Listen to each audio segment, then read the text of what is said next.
বিসমিল্লাহির রহমানির রহিম।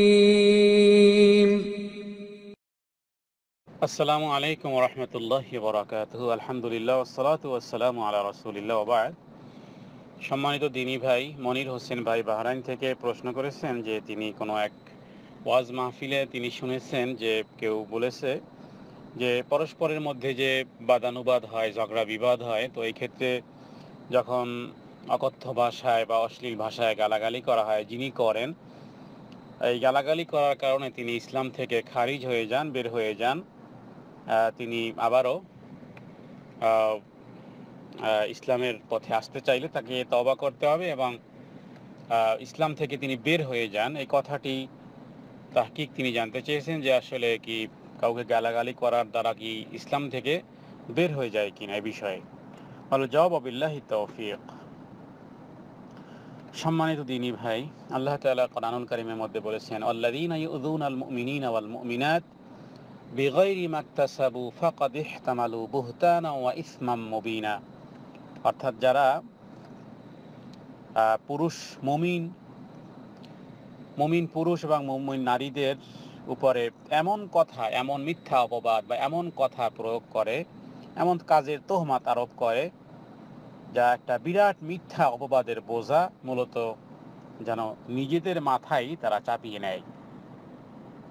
তাহলে কোনো মুসলমানকে এমন ভাষায় গালাগালি করা যেন নিজের বোঝা, ওই বোঝাটা যেন নিজের মাথায় চাপিয়ে নেওয়া।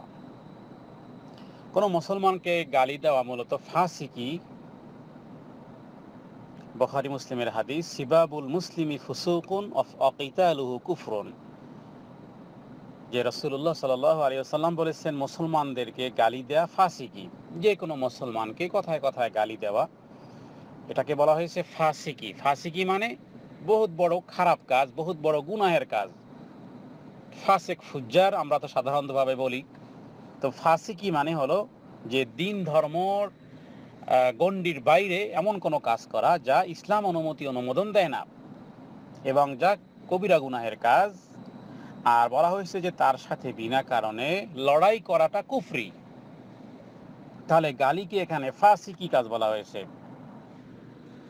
গালিকে, কোনো মুসলমানকে গালি দেওয়া এবং এই সমস্ত অশ্রব্য ভাষায় গালাগালি করা অথবা খারাপ শব্দ উচ্চারণ করা। অনেক সময় আছে অনেকে বাই মোবাইলে অথবা কথাবার্তার মধ্যেই, বন্ধুবান্ধবের কথার মধ্যেই তার মুখে গালি থাকে, কথার মধ্যে তার গালি শব্দ তার থাকে। স্বাভাবিকভাবেই কথাবার্তা বলতে গেলেও, মানে একে অপরের সাথে কথা বলতে গেলে যারা গালি বা খারাপ শব্দ উচ্চারণ করে, আল্লাহ তাআলা কোরআনুল কারীমের মধ্যে বলেছেন, লা ইউহিব্বুল্লাহুল জাহরা বিসসুই মিনাল কাওল। আল্লাহ তাআলা এই সমস্ত লোকদের কথা পছন্দ করেন না। লা ইউহিব্বুল্লাহুল জাহরা বিসসুই মিনাল কাওল, এই খারাপ কথা, খারাপ কাজ, এই খারাপ গালি, খারাপ বুলি আল্লাহ তাআলা পছন্দ করেন না। তাহলে যারা এই জাতীয় খারাপ শব্দ উচ্চারণ করে কথায় কথায়, এদের দোয়া কিভাবে কবুল হবে? কারণ তার কথাই তো আল্লাহ অপছন্দ করেন, এই লোকটার কথাই আল্লাহ অপছন্দ করেন। সুতরাং গালাগালি করার ব্যাপারটি বা একে অপরকে খারাপ ভাষায় খারাপ শব্দ প্রয়োগ করা, এটাকে বলা হয়েছে ফাসিকি কাজ। আর এই নাহক গালাগালি করা এটা সম্পূর্ণ একটি হারাম কাজ। এটা একটা সম্পূর্ণ হারাম কাজ, ইসলামের কবিরা গুনাহের কাজ। অবশ্যই তাকে তওবা করতে হবে এই কাজ থেকে। এবং সাথে সাথে অন্যকে গালি দেওয়া, এটা একটা বান্দার হক নষ্ট করা। কিয়ামতের দিন এরা নিজেদের হাত নিজেরা কামড়াবে, যারা অন্যকে অন্যায়ভাবে গালাগালি করে। কিয়ামতের দিন এই গালির কারণে কিয়ামতের দিন তার ন্যাক দিতে হবে। যদি এই লোকটার ন্যাক না থাকে, তাহলে যাকে গালি দেওয়া হয়েছে তার গুনাহ এই লোকের মাথায় চাপানো হবে। তাহলে দেখুন, খারাপ কথা বলার দ্বারা কি হলো? আপনি কাউকে একটা গালি দিলেন, গালি দেওয়ার দ্বারা আপনার ন্যাক কিয়ামতের দিন দিবেন। আচ্ছা, যদি আপনার ন্যাক না থাকে, শেষ হয়ে যায়, তাহলে ওই লোকের যে গুনাহ আছে সেই গুনাহ আপনার ঘাড়ের উপরে চাপানো হবে। উপরন্তু আল্লাহ বলেন যে ওই ব্যক্তি বিসসুই মিনাল কাওল, এগুলো খারাপ কথা, গালাগালি, অশ্লীল অসভ্য ভাষায় ব্যবহার আল্লাহ তাআলা পছন্দ করেন না। আপনার দোয়া কবুল হবে, কারণ আপনার মুখ অপবিত্র। এবং হযরত আবু হুরায়রা রাদিয়াল্লাহু তাআলা আনহু তিনি বলেন যে একে অপরকে গালাগালি যারা করে তারা একে অপরের প্রধানত যিনি সূচনাকারী তার উপরই বর্তায়। তার মানে অবশ্য যদি মজলুম বাড়াবাড়ি না করে, তার মানে মনে করুন আপনি একজনকে গালি দিলেন, হুবহু সে ওই গালি আপনাকে দিল, তাহলে এই ক্ষেত্রে এই হাদিস অনুযায়ী, মুসলিম শরীফের হাদিস অনুযায়ী এই দুই গালির গুনাহ ওই ব্যক্তির উপরই বর্তাবে যিনি প্রথম গালিটা দিয়েছেন। হ্যাঁ, তবে যদি দ্বিতীয় ব্যক্তি, যদি আপনি বললেন একটা গালি, দ্বিতীয় ব্যক্তি আবার দুইটা গালি দিয়ে দিল, তাহলে কিন্তু তার উপর বাড়াবাড়ি, আপনার উপরই বাড়াবাড়ি হয়ে যাবে। আপনি কাউকে দিলেন একটা চিমটি, সে আপনাকে দিল একটি চিমটি, তাহলে এই চিমটি সমানে সমান হয়ে গেল, কিন্তু তিনি যদি আপনাকে থাপ্পড় দিয়ে দেন তাহলে তার হলো এটা বাড়াবাড়ি।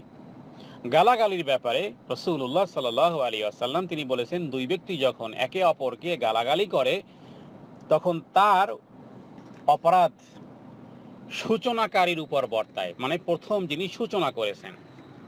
অবশ্য যদি নবীজি বলেছেন, অবশ্য যদি মজলুম বাড়াবাড়ি না করে,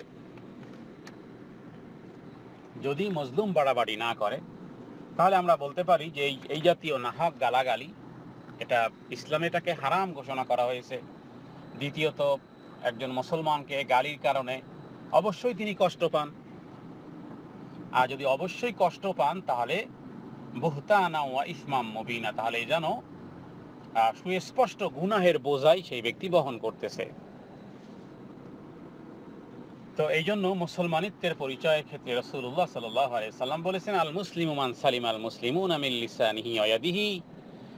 মুসলমান হলো তো সেই ব্যক্তি যার জিহ্বা, যার হাত থেকে অন্য মুসলমান নিরাপদ থাকে। আপনার হাত আর আপনার এই জবান থেকে আল্লাহ তাআলা একটা জিহ্বা দিয়েছেন যার মধ্যে কোনোই হাড় নাই। এই জিহ্বাটাকে কন্ট্রোল করার জন্য প্রায় 32টা তালা আপনার মুখে লাগিয়ে দিয়েছেন আল্লাহ তাআলা। 32 দাঁত মানে যেন 32 তালা, তারপর ওই তালাগুলোকে ভেদ করে এই জিহ্বা বের হয়ে আসে আর মানুষকে কষ্ট দিয়ে থাকে।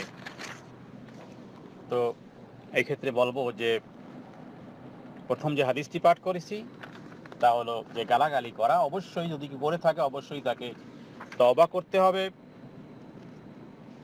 তবে তিনি ইসলাম থেকে বের হয়ে যাবেন না, ইসলামের মুসলমানের মধ্যেই থাকবেন,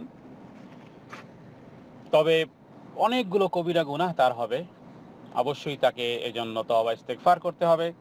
কারণ একটি হাদিসে রয়েছে, বিহাসবি ইমরিইম মিনাশ শাররি আন ইয়াহকিরা আখাহুল মুসলিম। রাসূলুল্লাহ সাল্লাল্লাহু আলাইহি সাল্লাম বলেছেন, কোন লোকের জন্য এতটুকু মন্দই যথেষ্ট যে সে তার মুসলমান ভাইকে অবজ্ঞা করে। এক্ষেত্রে অবজ্ঞা করা হয়, নিজেকে বড় মনে করা হয়, তাকে ছোট মনে করা হয়, তুচ্ছ জ্ঞান করা হয়, অবজ্ঞা, এটা নিষেধ, হাদিসে হারাম এগুলো। তো অনেকগুলো গুনার সমন্বয়, যার কারণে আল্লাহ তাআলা সংক্ষিপ্তভাবে বলেছেন, লা ইউহিব্বুল্লাহুল জাহরা বিস-সুই মিনাল কওল ইল্লা মান যুলিম। আল্লাহ তাআলা আমাদেরকে এই সমস্ত গালাগালি থেকে দূরে থাকার তৌফিক দান করুক, তা না হলে কিয়ামতের দিন আপনার নেক খেয়ে ফেলবে। এজন্য নেকের জন্য ভাইরাস। আল্লাহ তাআলা আমাদেরকে তৌফিক দান করুক। সাল্লাল্লাহু আলা সাইয়্যিদিনা মুহাম্মাদিন নবিয়্যিম ওয়া আলিহি ওয়া সাল্লাম। আসসালামু আলাইকুম ওয়া রাহমাতুল্লাহ।